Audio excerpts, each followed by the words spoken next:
Welcome to the explainer video for the use of checklist forms when taking kit out of the University of Bristol's Department of Film and Television. Now, it's a very simple form to complete, but the most important thing to remember is you must allow sufficient time, both when checking the equipment out and when bringing it back. You need to thoroughly check that you have everything that's on the lists before you go and that you follow certain procedures and protocols. Likewise, when you're returning equipment, you need to make sure you allow adequate time. We will no longer accept cameras kits back without cards included. So that means you have to allow enough time to download the footage to Lucid Link using the protocols that we've established. And you can see a video in this playlist about how to download footage. But for the moment, let's have a look at how the checklists work. So when you arrive to collect your kit at the kit store, you'll be shown a list of QR codes and you need to choose the QR code for the kit which you're using. So in this case, the first year students will be using the Sony FS5 package. You will scan this QR code here and that will bring you to a form which you will need to complete. And you need to, first of all, select the unit your kit is being used for. So the first years would select forms of practice. Then you need to read carefully here. Please make sure you allow adequate time for both collection and return. Bear in mind all the checks you need to carry out plus the test recording, which we'll come on to a bit later. It's optional, but it is highly recommended. You will then need to select I have allowed adequate time in my booking. Then you need to check the kit lists. Each of the kit packages has a list of photos on it. You need to go through that, make sure that everything that's on that printed list is in your camera or sound kit.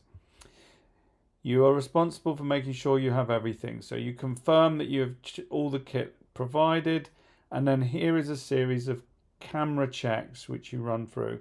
We assume that you've watched the video for the FS5 on YouTube, but this is a reminder of where it is. And it is very important that you watch it. In particular, when you get the camera, you need to make sure your clock settings are correct, that you have 2 SD cards, and then you need to format them. So I confirm I've completed all camera checks. Tripod checks, a similar process. The video is here. You need to check that you've brought the tripod to full height, that all the legs and the spreader are solid. You have a tripod plate and the plate has a screw. Now you need to put the camera on the tripod and check that the pan and tilt are working. Once that's done, I can confirm that I've completed all tripod checks.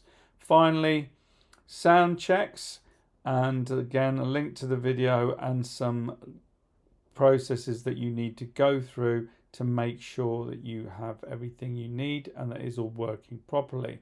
So I confirm that I've completed all sound checks. Finally, now this is recommended, it's not mandatory.